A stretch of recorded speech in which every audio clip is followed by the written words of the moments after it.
A very good evening, all of you. So today we are going to start our new topic, equations of rotational motion. ठीक है, तो अब हम शुरू करेंगे इक्वेशंस ऑफ रोटेशनल मोशन. ठीक है, इससे पहले हम लोग ऑलरेडी कर चुके हैं कि लीनियर मोशन की इक्वेशंस को कैसे हम फाइंड आउट कर सकते हैं. इसके लिए हमने दो मेथड किए थे. One is your calculus method and another one is your graphical method. ठीक है, तो उसी तरीके से बिल्कुल एज इट इज सेम, बस कुछ चीजें चेंज हुई है. तो वही सारी चीजों को ध्यान में रखते हुए अब हम इक्वेशंस ऑफ रोटेशनल मोशन हम आइडेंटिफाई करेंगे. ओके, तो कैसे करेंगे थोड़ा सा उसको देखते हैं. तो सबसे पहले इक्वेशन जो हमारे सामने आ जाती है, जो नंबर 1 इक्वेशन आती है, तो इक्वेशन नंबर 1,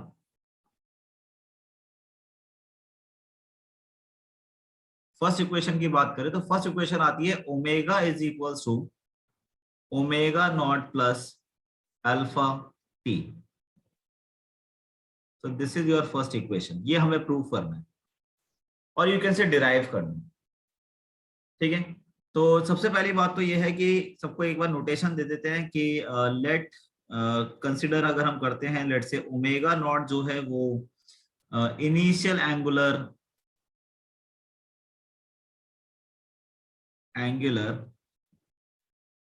वेलोसिटी हो जाएगा at time t is equals to 0.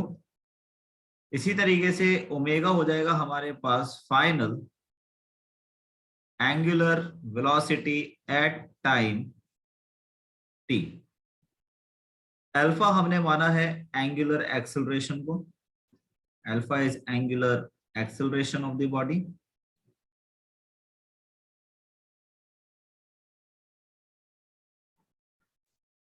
ठीक है, so we know that angular acceleration is given by angular acceleration. अगर हम लिखना चाहें तो alpha can be written as d omega over dt. ठीक है, सो क्रॉस मल्टीप्लाई करेंगे तो ये हो जाएगा मेरे पास d omega is equal to alpha multiply by dt. ठीक है, इंटीग्रेट करते हैं ऊपर वाली इक्वेशन को, तो इंटीग्रेटिंग above इक्वेशन, तो इंटीग्रेट करते हैं तो ये हो जाएगा d omega and integration alpha into dt. So d omega can be written as, अब डी ओमेगा जो चेंज हो रहा है वो कहां से कहां हो रहा है, इनिशियल टू फाइनल, तो इनिशियल लिखे जाएगा यहाँ पर ओमेगा नॉट और फाइनल हो जाएगा हमारे पास ओमेगा.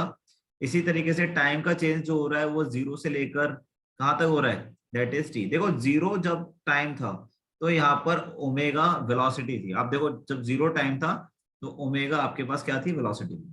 तो वही सेम कॉन्सेप्ट का हमने यूज किया है. इसके बाद इसको इंटीग्रेट करेंगे तो यहाँ पर ओमेगा आएगा. ठीक है, और ये हो जाएगा ओमेगा नॉट और यहाँ पर आ जाएगा मेरे पास ओमेगा. अल्फा कांस्टेंट है तो बाहर आ जाएगा. dt का इंटीग्रेशन करेंगे तो आपके पास t आ जाएगा 0 से लेकर t तक. सो फाइनली आपको मिलेगा omega minus omega naught is equal to alpha t minus 0 and finally you will get that omega is equals to omega naught plus alpha t. So this is your first equation.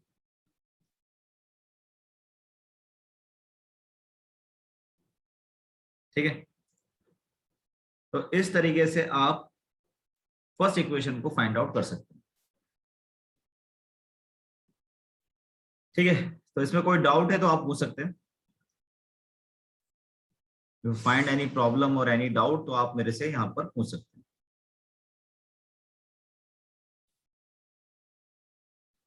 इसी तरीके से अगर हम बात करें next equation की, तो ये आती है हमारी next equation, that is we know that s is equal to ut plus half at square. हमने लीनियर मोशन में किया था. यहाँ पर हो जाएगा हमारे पास theta is equal to omega t plus half alpha t square. हमें ये प्रूफ करना है.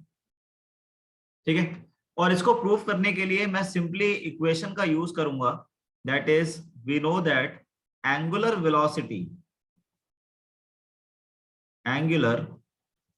वेलोसिटी यानी omega is equal to d theta over dt। इसको क्रॉस मल्टीप्लाई करेंगे तो ये हो जाएगा मेरे पास d theta is equal to omega into d t. Integrating above equation, integrating above equation से इंटीग्रेट कर देते हैं, तो इंटीग्रेट करने पर हमारे पास ये आ जाएगा डी थीटा, और इसको इंटीग्रेट करेंगे तो ओमेगा इंटू डी टी।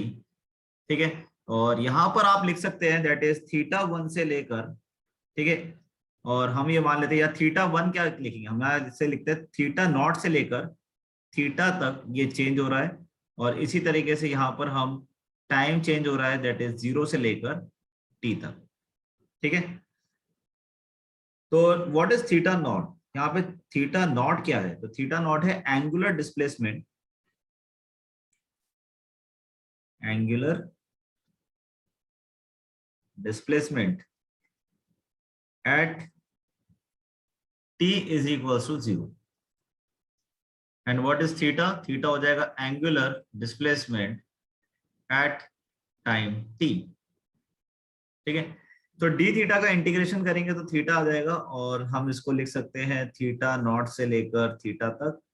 ठीक है, and is equals to omega can be written as, omega को हम लिख सकते हैं omega not plus alpha into t. ठीक है, इस वाली इक्वेशन से, तो यहाँ पर हम लिख सकते हैं, सब्स्टिट्यूशन करेंगे तो यहाँ पर हम लिख सकते हैं इंटीग्रेशन 0 से लेकर टी तक, और यहाँ पर हम लिख सकते हैं that is omega naught plus alpha T, and यहाँ पर आ जाएगा डी टी। आफ्टर इंटीग्रेशन हमें यहाँ पे मिलेगा theta minus theta not is equals to we will write omega not को इंटीग्रेट करेंगे तो ये हो जाएगा मेरे पास omega not t plus alpha t square by 2 आ जाएगा हमारे पास, और ये हो जाएगा 0 से लेकर टी तक। ठीक है, सो फाइनली अगर हम इसको लिखना चाहते हैं, so theta minus theta not is equal to, जहां जहां टी है वहां पर पहले टी वैल्यू डालेंगे, यानी कि omega t plus alpha t square by 2। ठीक है, माइनस, और फिर इसके बाद जहां जहां टी है वहां 0 डालेंगे, तो 0 प्लस 0 ये आ जाएगा। So theta minus theta not is equal to, आपके पास निकल के आएगा omega t plus half alpha t square, जिसमें थीटा नॉट की वैल्यू 0 हो गई क्योंकि इनिशियली द एंगल इज 0, तो यहाँ पर हम लिख सकते हैं theta is equal to omega t plus half alpha t square. So this is your final result.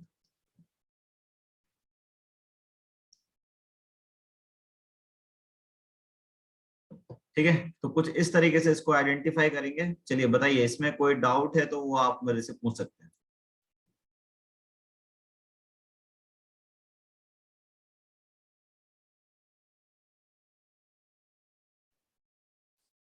Okay, तो आगे बढ़ते हैं इसको। ठीक है, क्लियर करते हैं इसको पूरे स्क्रीन को। नेक्स्ट आता है आपके पास,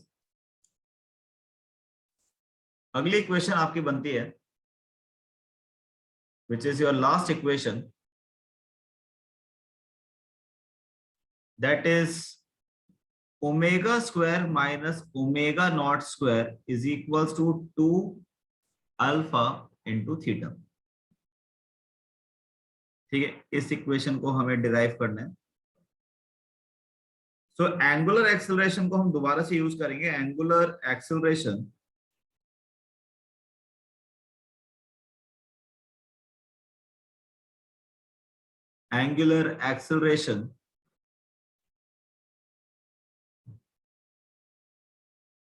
is given by alpha is equals to d omega over dt।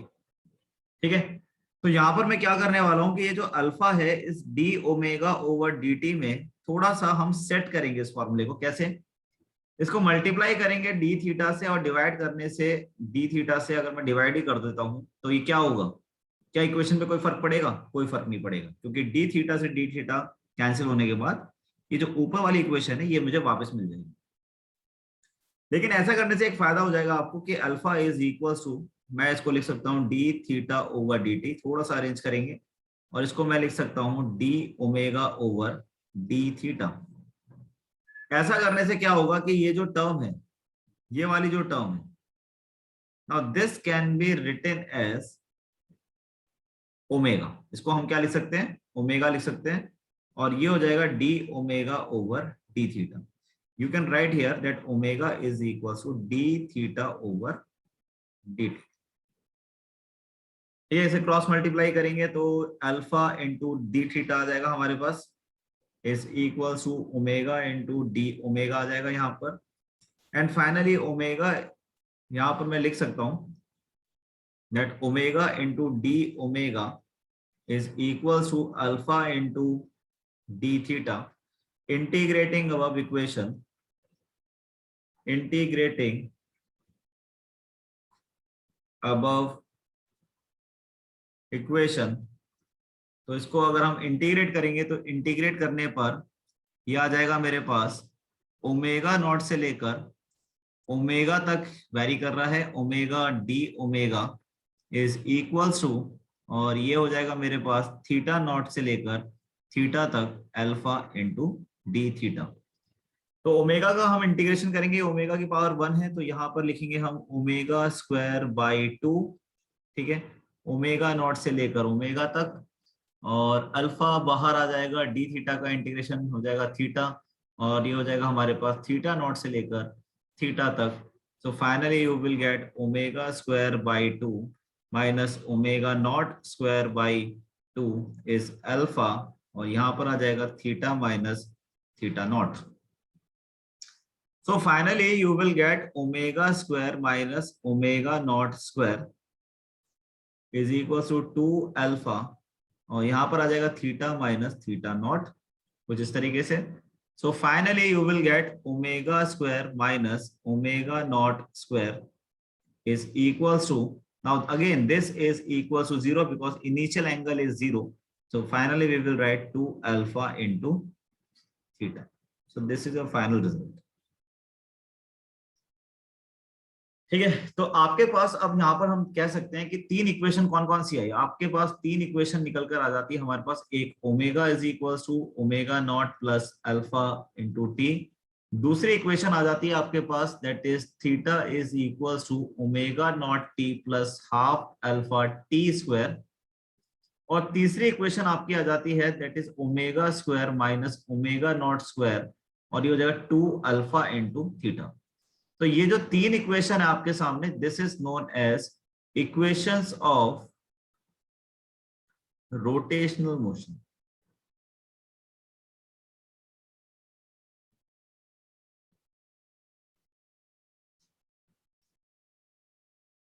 ठीक है, okay, so I think this is clear to all of you. Yes, sir. Okay, ठीक है, आगे बढ़ते हैं। तो अगला जो टॉपिक हम लोग करेंगे उसमें हम करेंगे टॉर्क, कि टॉर्क क्या होता है। ठीक है, काफी इंपॉर्टेंट टॉपिक है कि what is torque and how it is so important. ठीक है, और इसी में आपका एक आता है मोमेंट ऑफ फोर्स भी आता है, प्रिंसिपल ऑफ मोमेंट आता है, एंड कपल इफेक्ट क्या होता है। तो ये सारी चीजें जो है वो हम नेक्स्ट लेक्चर में करते हैं इसको। ठीक है, चलिए अगले लेक्चर की तरफ बढ़ते हैं इसमें।